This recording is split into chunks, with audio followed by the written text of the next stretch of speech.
highlighter and highlight that there are sort of two keywords that they have in this question for identities. One of them is verify and one of them is prove. And for the most part, these things are almost identical. Except in a verify question, you're plugging in a value.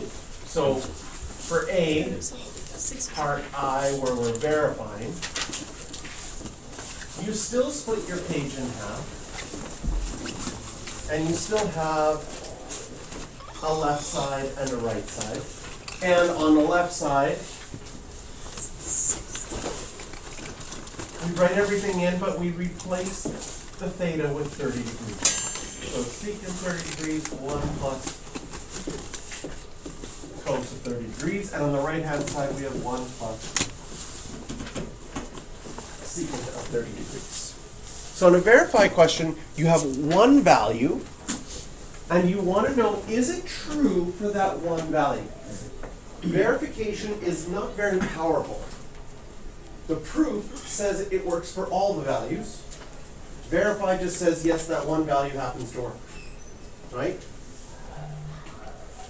And verifying is not very powerful because sometimes you could say something you think is true and then find out it's not. Even if you verify more than once. For example, is adding the same as multiplying? Well, what's 2 plus 2? What's 2 times 2? I think it's the same. Let me try another one. What's 0 plus 0? What's 0 times 0? Oh, it seems like I've just did 2 verifications. Does that prove that adding is the same as multiplying? No, 8 times 7 is not 15. Oh, shoot. It falls apart at that point, right? But sometimes when we verified something and we find out that that's true, we're kind of intrigued and say, I wonder if it always works. And that's where the proof comes in. So in a verification like this one, we would go to our pie plate, and secant of 30 degrees isn't on our pie plate, but cos of 30 degrees is. Cos of 30 degrees, root 3 over 2. So secant would be 2 over root 3. And then 1 plus, and cos is root 3 over 2. And on this side, we have 1 plus 2 over root 3. So in the verification part, you're going to need your pie plate. And in Chapter 7, for the Chapter 7 test, you can bring your official pie plate to your test and use it. So if you had questions or things that you wanted to verify, you could. You do not get your pie plate, though, for the test on Friday. That one I'll give you another little piece of paper where you can write out quadrant 1. So what could we do here? Well, I decide to distribute this. And my goal in a verification, just like my goal in a proof, is to make the left side equal to right side. And once I've done that, I have verified it. So 2 times 1, this will be 2 over root 3. And 2 over root 3 times 3 over root 3 over 2 would be plus 1. And I look at them, and they're identical. So my verification is done. Left side is equal to right side.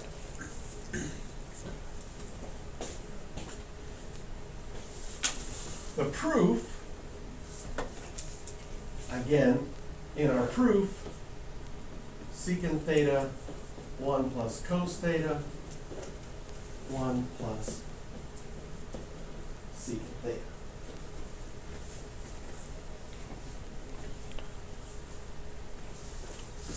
So in the proof, if you can get the left side and the right side the same, then you know it works for all angles of theta. And again, one of the strategies the main strategy I would say that if you want to get really good at one strategy is, can you change everything to sine theta and cos theta? And then can you get a single fraction with your fraction rules on both sides? So for example here, I could change secant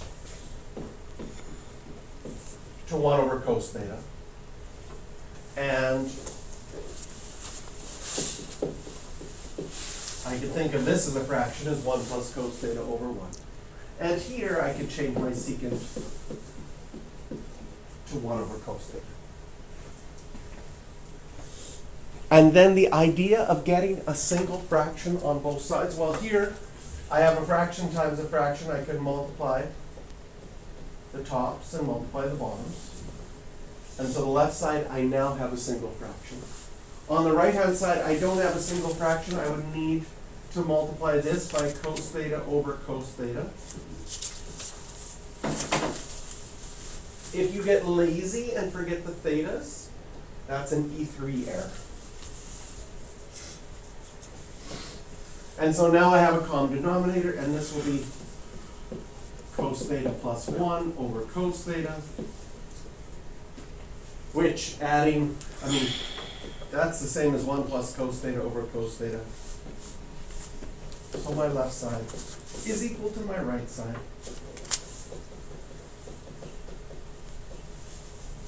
And my proof is done.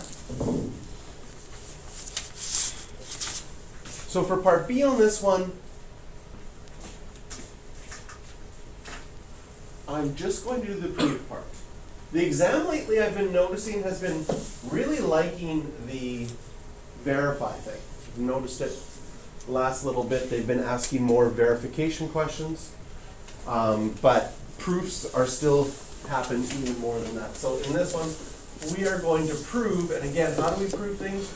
We rewrite the question. 1 minus tan theta equals cotangent theta minus 1 over cotangent theta. And we draw the line.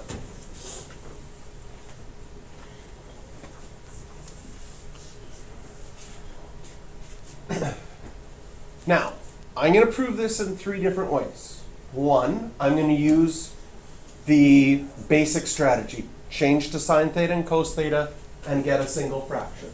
To show you that that will work almost all of the time. And if it doesn't work, it usually gives you 3 out of 4 marks if you do that process. Then I'll show you that this one has some techniques in it that might make it shorter and what that looks like. Okay? So first of all, I decide to change tangent to sine theta over cos theta and cotangent to cos theta over sine theta.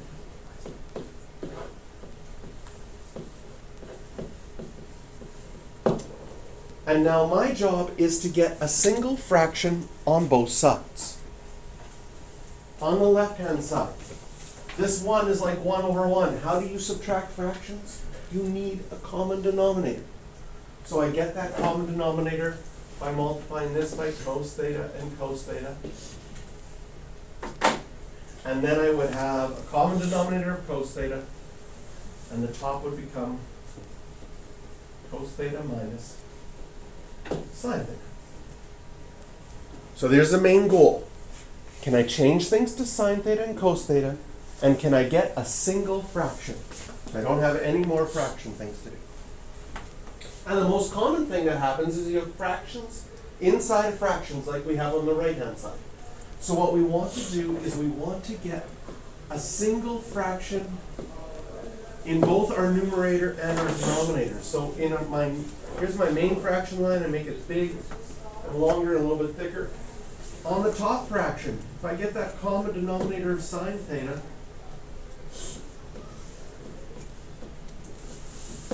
then I would have cos theta minus sine theta all over sine theta. And my bottom fraction is cos theta over sine theta.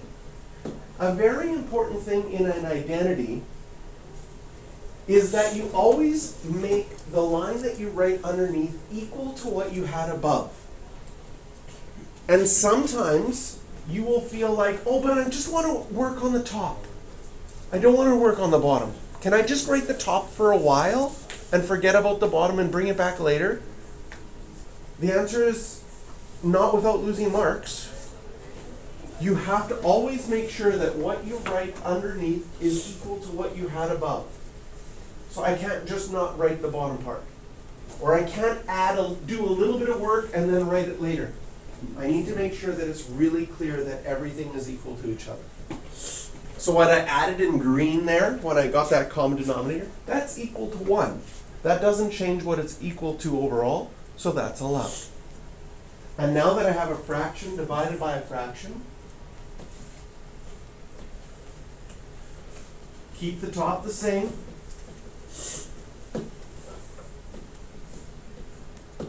Multiply by the reciprocal.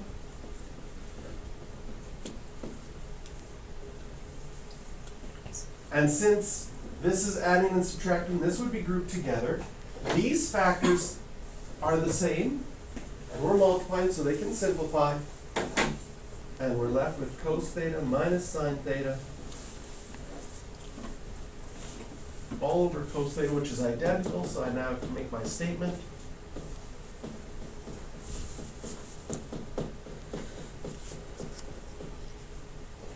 That we're done, our proof.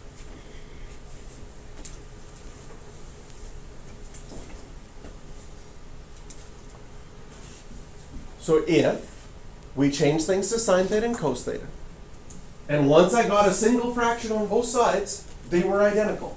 This often happens. It's a really good skill to be able to have. That being said, it's not always the fastest way to prove things. So we're going to look at part B a couple of different ways.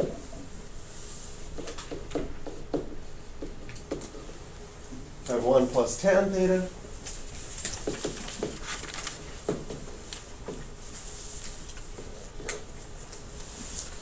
Cotangent theta is minus 1 over cotangent theta.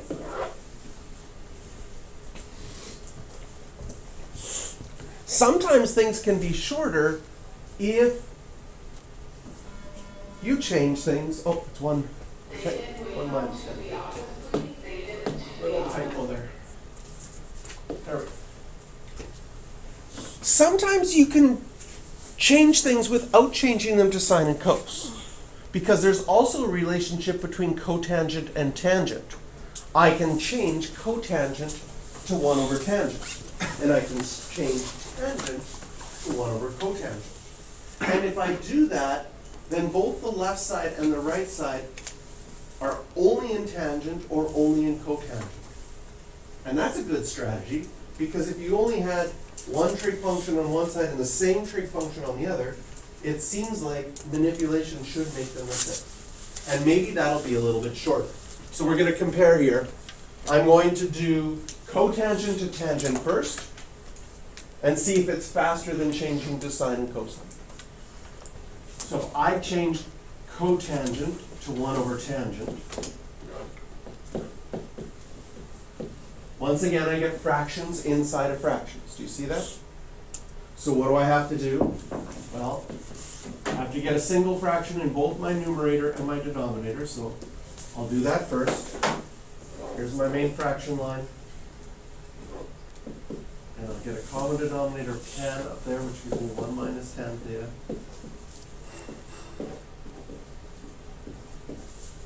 And once I have a single fraction in my numerator and a single fraction in my denominator, I can multiply by the reciprocal.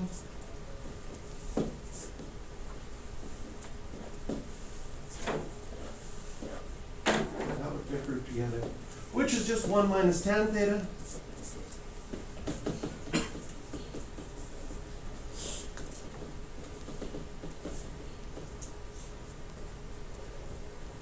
And we're done.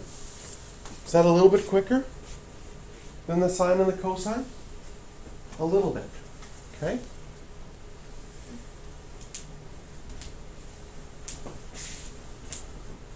But again, it had a lot of the same strategies, right? It had fractions inside of fractions, get a single fraction.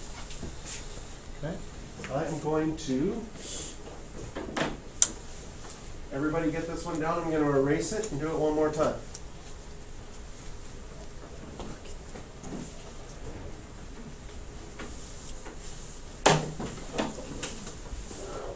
This time, I'm going to change tangent to 1 over cotangent. And again, the strategy of getting a single fraction on both sides is perfect. But what do I need? This is 1 over 1. So I would need to get this by cotangent and cotangent to get a common denominator. And then I would have cotangent theta minus 1 over cotangent. Oh, that's exactly what the other side is.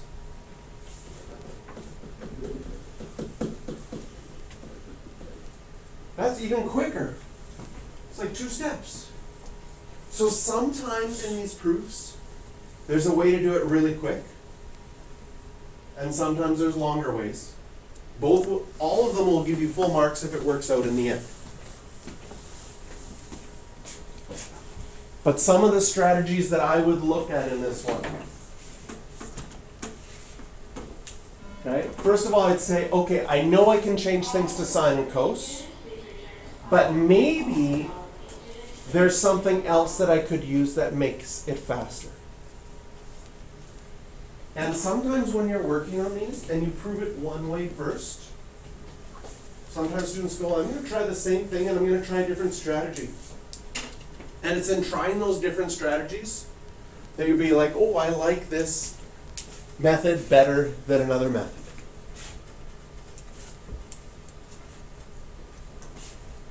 Okay. So, questions for practice on this one. Circle 3, 5, 6. And 7, part I.